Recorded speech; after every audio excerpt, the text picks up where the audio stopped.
Good morning, everyone. Good morning. How are we doing? I hope we have a wonderful weekend. It's weekend, yeah.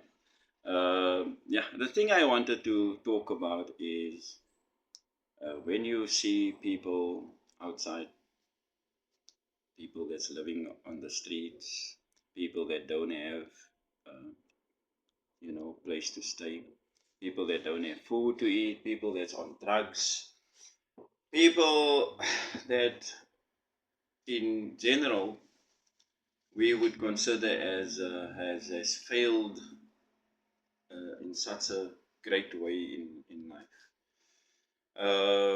But I also don't want to put it in that way because many had failed. Everyone failed. But if we look at people that staying on the streets, people that are homeless, people that seem to be struggling a lot.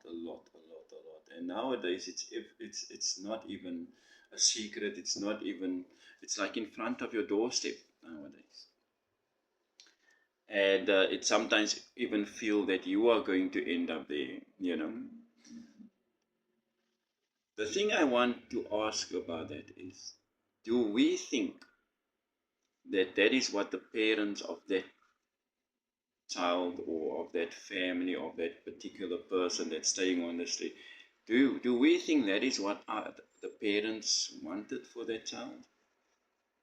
In the state that we are today, I believe 90% of the time that is not what parents wanted for us. They always wanted better for us.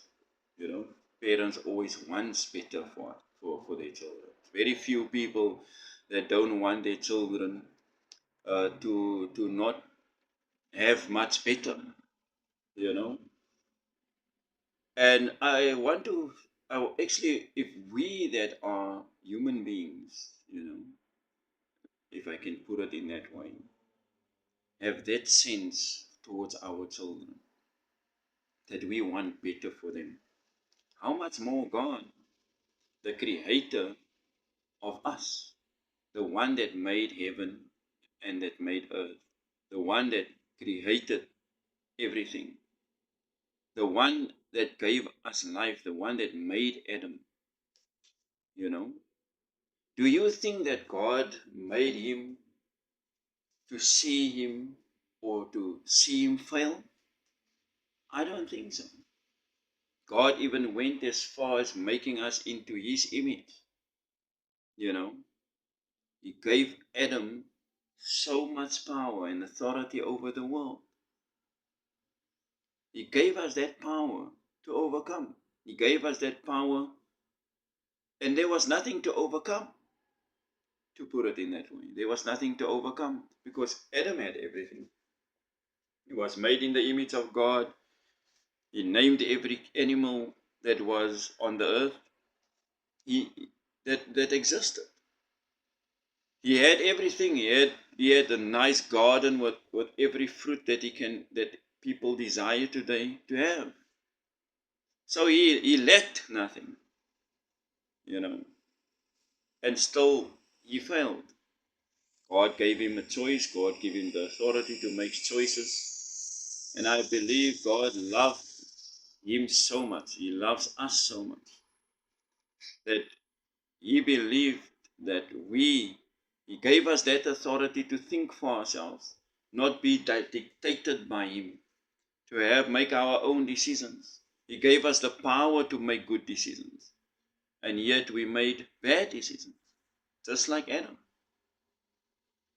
And you, as a parent that don't want your children to be in a bad state, to sleep on the streets, to live on the streets, to have a bad life or a lack in their life, how much more God, the one that creates us, the one that created us, how much more love do you think, if you think you love your child, how much more love do you think the Creator have for us?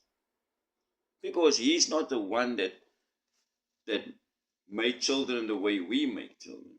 He's the Creator. He's the Founder.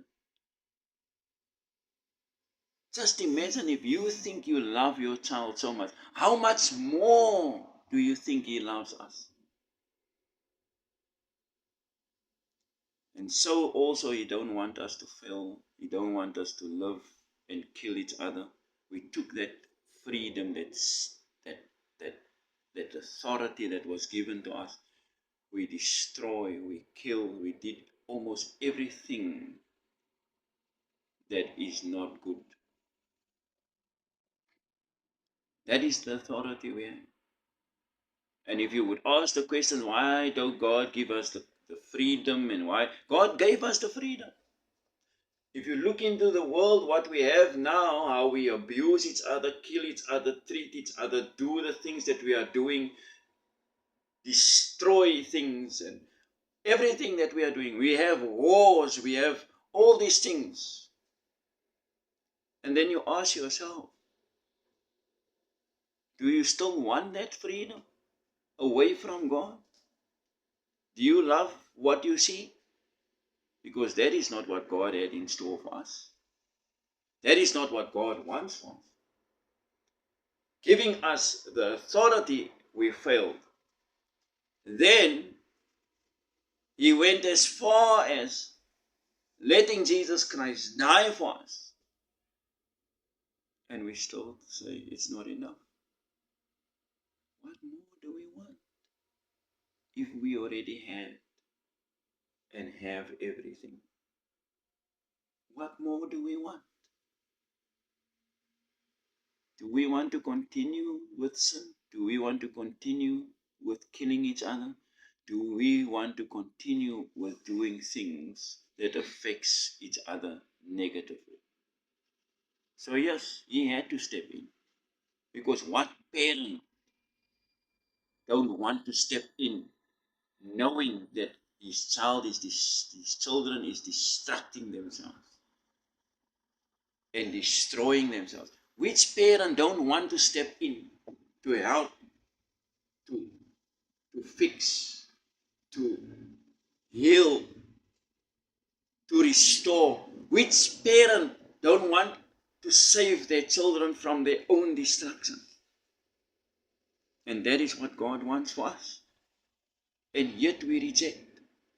But we see the results of our so-called freedom, our so-called what we want. What He wants is what's good, because He loves us. And He knows what is best for us. And rejecting that love is rejecting your own goodness. It's rejecting your own love that you are supposed to get. It's you that made that decision, not God. You. Are we going to continue until we see death? Are we? Is that your destiny? Choose life. Choose Jesus Christ. And you will have life, and life everlasting.